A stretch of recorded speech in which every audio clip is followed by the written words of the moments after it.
Hi, I'm Jenn Donohue. I am an engineer, I'm a scientist, I'm a speaker, and an author. I'd like to tell you about the best piece of advice that I ever received. Whenever I was in high school, everybody was always opening up their high school yearbook and writing things like, "Hey, it was so great to know you. Have a great time at Texas A&M." But I had one person, and she was kind of a frenemy, and she wrote in there, "Don't become someone else just to please others." And I was kind of shocked. I was like, what kind of advice is that? It's like, does she like me? I didn't know. She's trying to say, am I fake?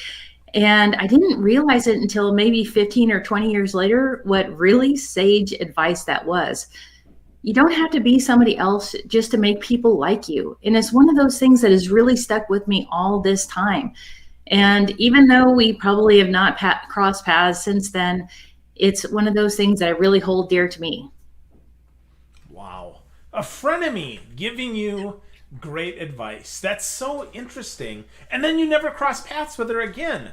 Wow. I would pick up the phone and find this person and try to say, "Hey, first I would probably ask, "Hey, so what did you mean by that?" And second, right, if she even remembers, and second, to your point, I would absolutely let her know what an impact she made, because that's pretty profound as a high school senior, right? That's like, that's really interesting. That sounds like something coming from a teacher, Jen, more than it does coming from a fellow student. Pretty It cool. it really does. And I think you've given me a great idea. I think I will try to look her up and tell her, hey, that really random piece of advice that you put in my yearbook, that has stuck with me more than any of the other responses that I had. Wow. Yeah. So I in my yearbook, I was "Stay cool this summer." That was always what I got, because I'm from Wisconsin and it gets really hot in the summer. The only time, like the 7 days in the summer, that's over 100 degrees. So yeah. So not quite an Aggie. So did you go to A&M? Is that your background, or talk to us about your background here, Jen? Yes, so I went to Texas A&M. I was an ocean engineer, and for those that don't know what that is, because we're very far and few between, it's civil engineering that touches the water. So we do everything from underwater submarines, offshore drilling, anything that has to do with the coast and making sure we don't have erosion. That's all the type of things that ocean engineers do. It was actually my intent whenever I was graduating. I wanted to build the world's first underwater restaurant. Unfortunately, somebody else got to that before me, and then I decided to join the US Navy. So there you have it. Wow. Well, I mean, being in the restaurant and being in the Navy, I mean, those are really, really close, aren't they? You would think, but no, not similar whatsoever. Yeah, no, for sure. That's really funny. So what took you to the Navy? I was going to A&M, and all my friends were going down to Houston, and they were working for the big oil companies.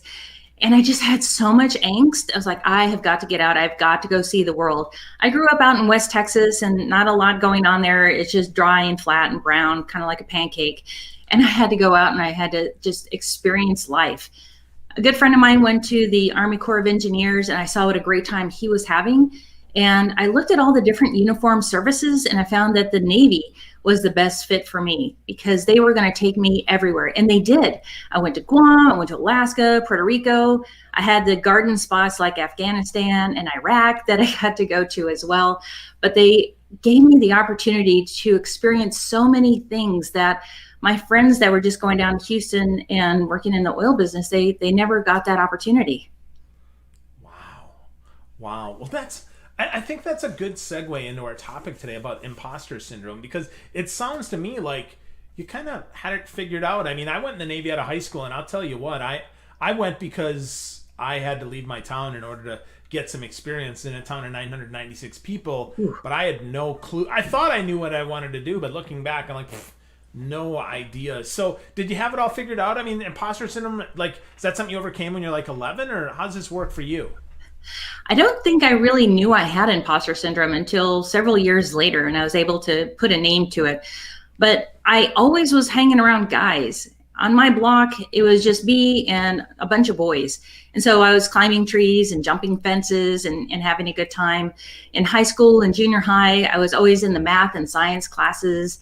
And so really there weren't a lot of other girls in there with me. So I was kind of around guys all the time. Same thing whenever I got into Texas A&M. There was only 2 women that were in ocean engineering. And so I was just still hanging out with guys. Now there's very few women, and there's even fewer women that are in engineering that have joined the military. So we're still only about 9% women in the field that I was in. And so again, I'm just around guys all the time. And what I started to realize was that I hate to say, camouflaging myself so that I blended in with the guys all the time. I didn't want to stick out. I didn't want to be noticed for all the wrong reasons. And so I kind of camouflaged myself. And it wasn't until years later that I realized that this was a type of imposter syndrome. I was trying to be like others instead of just being myself.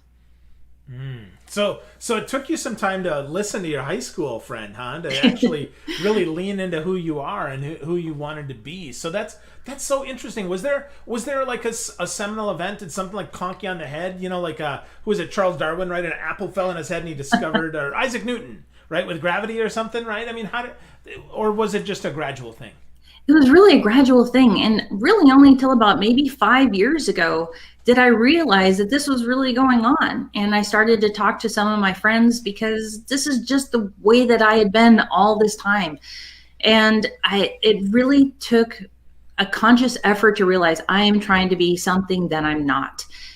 And it just took a really long time to get there. I know that some people they understand who they are and are able to act on that more quickly. But for some reason, maybe I'm just a slow learner. It took me a little while to get there.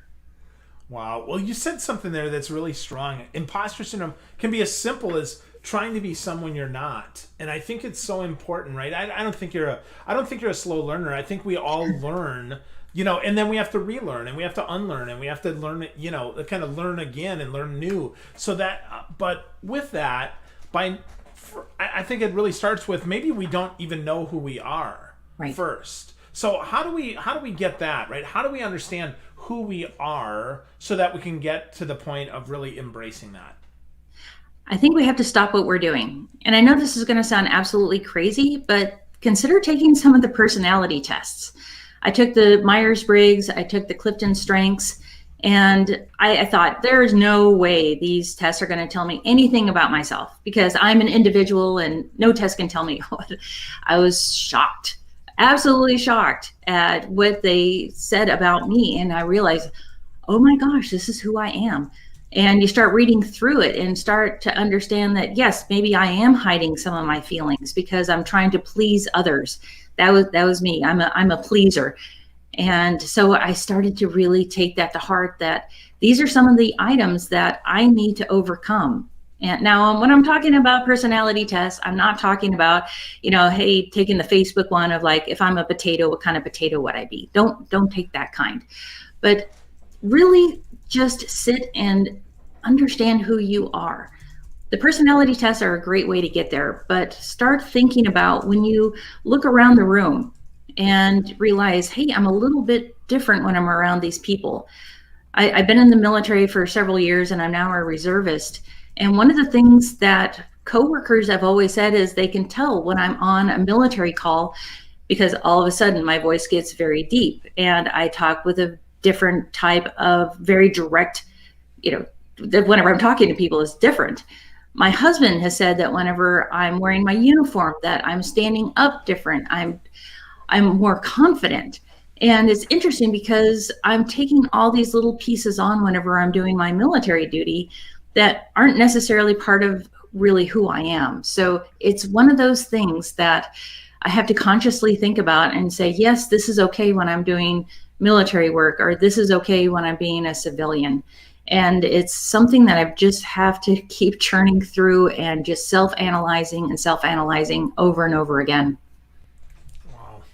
Wow, that's interesting. Every uniform that we wear, whether it's a formal uniform in the military or we get dressed up for work or this is what we're, working out in, I think often does dictate our behavior, and it consciously or unconsciously. So knowing that certainly can help us, right? We can use that to our advantage and still lean out and do that. I'll tell you, one of the challenges that I had when I was in this service was, I don't like to follow rules. I like to go right to the edge of them. So one of the things that I would get in trouble for was they if they didn't have it in the regulations, I would make my bed not with the normal white sheets, but I would have black sheets because they were easier to keep clean. Well, I would get busted for that because they'd be like, well, no, they're supposed to be white. And I would ask the question, where in the regulation is that?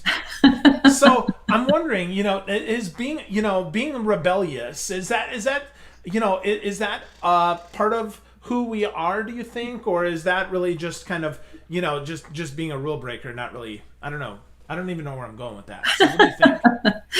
So I will tell you that even though I've been in the military for 26 years, I also have a problem with authority, which is crazy to think about, but I do. But I have a really great story about a good friend named Jenny. And so she's also a rule breaker. And she went to work every day, and engineers, we kind of have our own little uniform. We had the blue button-down shirts and the khaki pants. And she was wearing that every day to work until she finally said, you know what? This isn't me. This isn't who I am. And she said, you know what?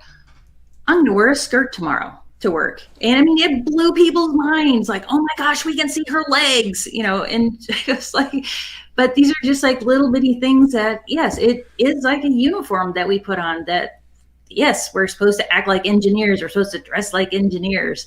And she was like, nope, I'm wearing a skirt. And now she's wearing dresses. I mean, it's absolutely so yes, it's all about breaking those rules and really just sort of embracing who you are.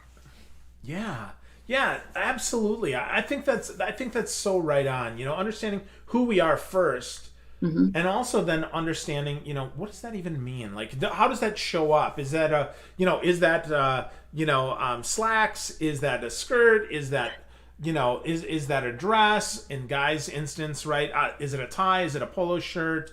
What does that look like? And I think that's interesting. But how do we get past the fact that people are going to judge us and get to the point where we can embrace that? Because I know that I struggle with that, right? I love who I am for sure, no question about it. But I also struggle with, but I want them to like me, Jen.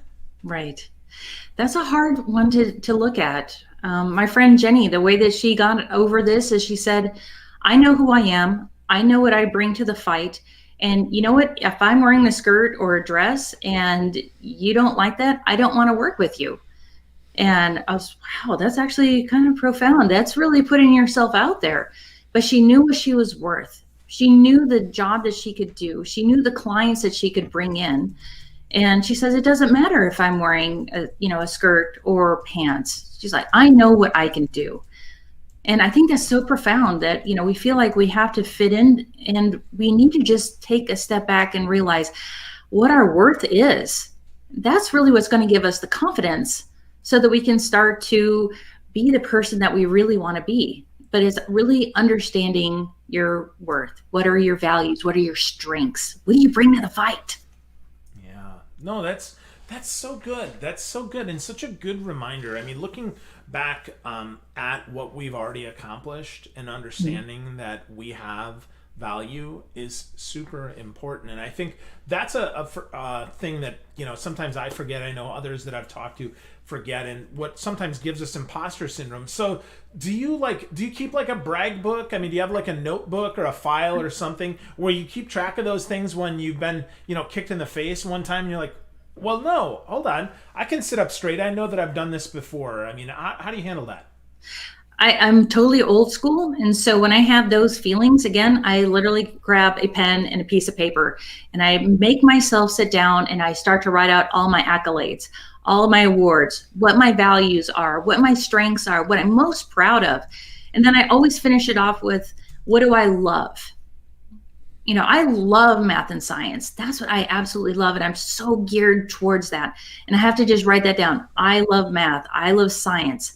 But I could keep that in probably a binder, but for me, it helps me to just write it out again. And I just got to keep it towards the desk until I'm like, okay, I got this. I know that I can do this. Look at all this that I've done. I can't fail at this because I know that I can do it. Wow.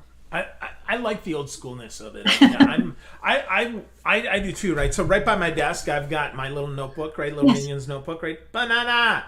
So I've got one of those, and I've also sort of new school with my Rocket book, because then that can transition into digital too. So it depends on what I'm working on. But certainly it can go either way for me. I like the physicalness of writing things out, and I do think that helps the brain process a lot better. So do you have a special notebook? Are you like, because this is a moleskin, right? I'm most comfortable with a moleskin, especially if they're hard back, because they, then I can hit myself in the head with them, right? But anything special at all about that for you, about your practice? I actually grab a piece of paper out of the printer and just start writing down, and I just kind of leave it on the desk. Now, I know a lot of other people who have, inspirational signs around their office and things like that, and I've thought about maybe doing something like that myself, but just for me, I have to just grab that piece of paper out of the printer, grab my pen, and just start going at it. And whenever I do that, it really helps to kind of clear out all those cobwebs, and it kind of gives me a nice fresh slate. If I'm thinking about it and I write it down, it helps me not have to think about it again, if that makes sense, because it's already there and it's on that piece of paper. But putting it into a book is probably a good idea also. But for me, I have to basically start from the beginning and I just write it all out. Awesome. So you're an Instagrammer. We follow each other there, and that's super fun. I'm Jenn Donohue there, really easy. But so do you doom scroll at all? Do you like scroll through and run into comparison traps? And if you do, how do you deal with that? I do. One of the things I'm really trying to do is get my speaking business off the ground. And I've noticed, other people who are just killing it out there. And I'm like, oh, wow, look at how great she's doing, or look at how great he's doing. And I'm never going to get there. It's like, what are they doing that I'm not doing? And so all these clouds of doubt start to come in. Am I good enough for this? Do I have the stamina? Look at all those things. They start to come in. And that's one of the issues with Instagram and Twitter and all of these. We start to look at other people and we start to compare ourselves to others. Now, a lot of these people that I'm comparing myself to, they've been in the business for a couple of years, and maybe they were in the same spot that I am. And I have to remember that they didn't just jump right into it and were just given everything on a plate. They also worked for it. They strove. They did everything that they can to try to get there. And so what I just have to do is take a step back and look at that and say, this is where I want to be in 2 years. This is where I want to be in 3 years, and write that down and have my own list. There's a couple of different conferences that I want to go to. And so I've started to list those down. This is where I want to be next year. This is where I want to be in 5 years. I think I can do this in the next X amount of years. I start to write all of that down so that I have a goal, and I'm not comparing others' strengths to my weaknesses. And that's a big part of that, is that I have my own strengths, but I'm just not there yet. Not comparing our strengths or our weaknesses to others is so important. I read somewhere, comparison is the thief of joy. Yes. Right? If we compare ourselves, because no two people are exactly alike, so there's no reason to do that. But how do you you write it out? But I mean, still, like if I'm scrolling through Instagram, I'm gonna be like, wow. Sometimes, like, they've got a pretty darn good life. Like, and then or like, wow, I want to be there. I see, people that are at conferences and stuff, and I get a little bit jealous, if you will, about that. And I'm like, oh man, I wish I could be there. So. Is it for you? Is it really as simple as just writing it out, or do you unfollow them or block them, or you send them nasty messages? I mean, I haven't gotten any from you yet, so I might not be living the good life you want. But I mean, how's that work, Jenn? I am very goal driven, and so when I see these types of things, I write it down and I make a path in order to get to that goal. I'm very competitive. That's just in my nature. And so when I see somebody speaking at a conference, I'm like, oh, I want to be at that conference. And so I write it down and I figure out, how do I get to that conference next? Who do I need to talk to in order to get there? That's how I deal with a lot of it. I will absolutely tell you, there's a couple minutes where I'm like, I'm just getting jealous. And I'm like, oh, I want to be there. And then it's like, okay, okay, I'm over it. I'm over it. Okay, how do I get there? And so I have to make a plan. I have a goal. I'm competitive. I'm going to get there. That's how I get over it. So if you don't think that I'm jealous for a couple of minutes, that's an absolute lie. So, but I just have to stop, get a path, get my goal, and then start moving forward. I have tons of them. You should see like my desk. There's like stickies all over the place. Go talk to this person, go talk to this person, try to get here.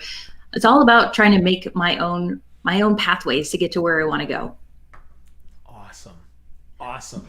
That's fantastic. Well, so with that, one of your keynote themes is about doing the difficult, right? Yes. Do the difficult and then the impossible. So I'm sure that somehow ties in to imposter syndrome. So tell me about an example of when you did that and what that means to you, Jenn. So we have a motto in the U.S. Navy Seabees, which is what I'm part of, and it's the difficult takes some time, the impossible takes a little longer.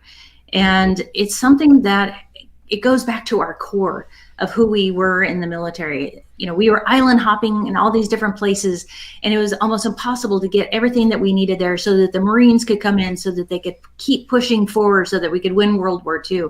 And it's been part of our mantra ever since. And I've really taken that on, and I realized that if I put my mind to it, I can do anything. The difficult is going to take a little bit of time, but the impossible is not impossible. We just have to think about what that is. As I said, I've been to Iraq and I've been to Afghanistan, and there were just some impossible situations that we came across. I've had my helicopter fired at a couple times, and, I've been pushing people out on projects where we have insurgents and everything like that. And people keep saying, we can't do it, we can't do it. And we had to find ways in order to make things possible.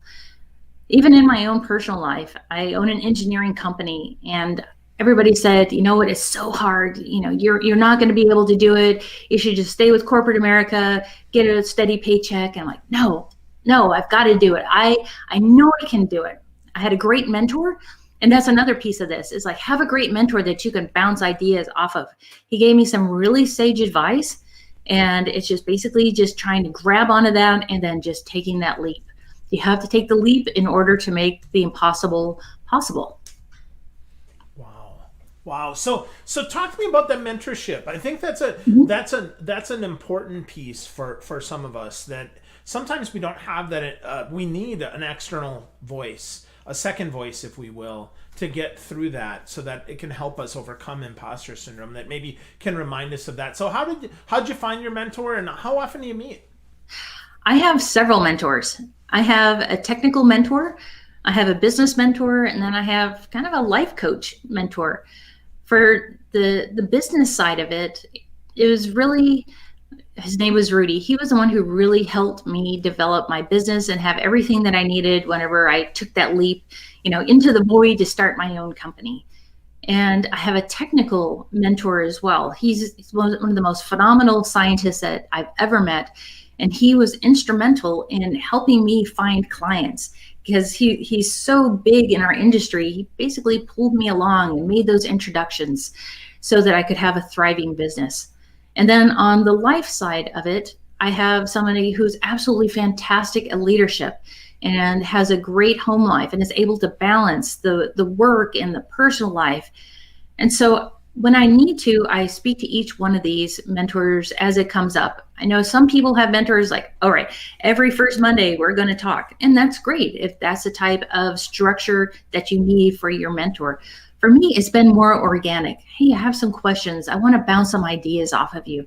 And they are always more than willing to spend time with me in order to get that done. And I don't believe one mentor is going to do it, because everybody has so many different facets in their life. There's usually not one person that can be the end all be all. So think about having a board of directors, where you have one person who's really good at this and somebody who's good at something else, and you can glean those ideas off of them to try to make yourself a better person overall. Yeah, I like that. The idea of a mentorship board of directors is a super great idea, because everybody does bring different facets in. So I really like that. That's solid advice. So Jenn, let's take us home here. Let's talk.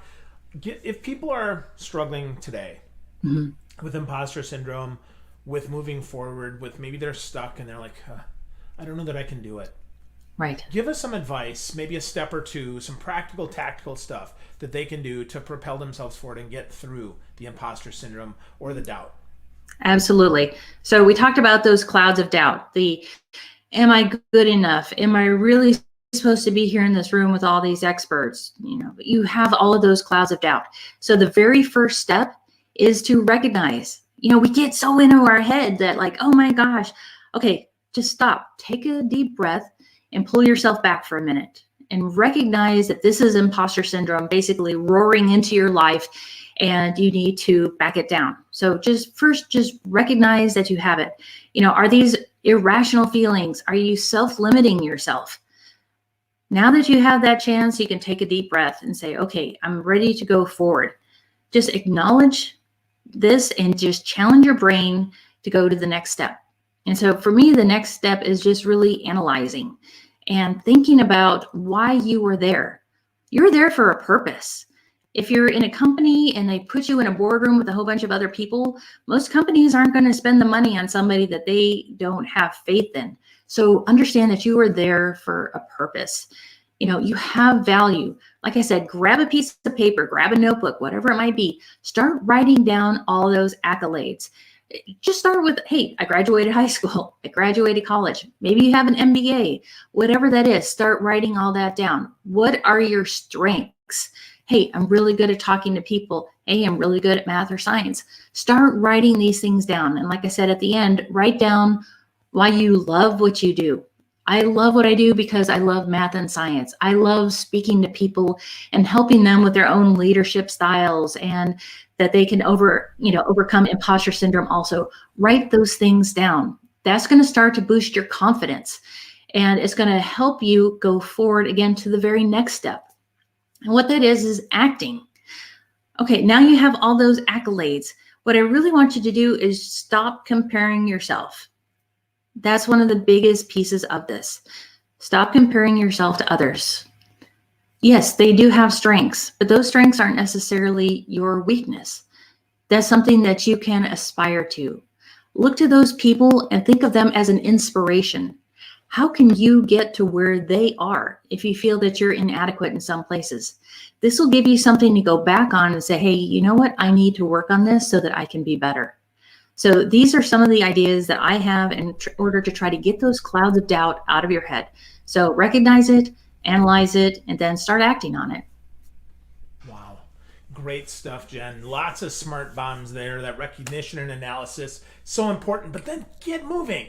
Get Exactly. going forward. If you need it, right, create that personal mentorship board of directors and stop the comparisons. Really, Right. really great, Jenn. I love that. So if folks want to learn more from you, of course, they can go to jenndonohue.com. That's JENNDONAHUE. And then, Jenn, you said, where's your favorite place to hang out? If people want to talk to you, have questions online, we mentioned Instagram before. I'm Jenn Donohue, but where else?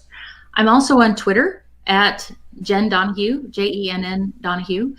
You can also email me. I'm Jenn at jenndonohue.com. And I would absolutely love to hear from other people.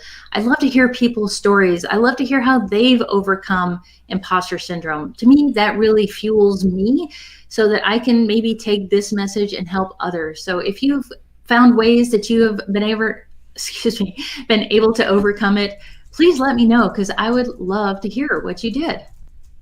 Wow. Love that. So, folks, if you're listening, think about reaching out to Jenn. Send her an email, real easy, Jenn at jenndonohue.com. Share your trials, tribulations, challenges, and triumphs with Jenn.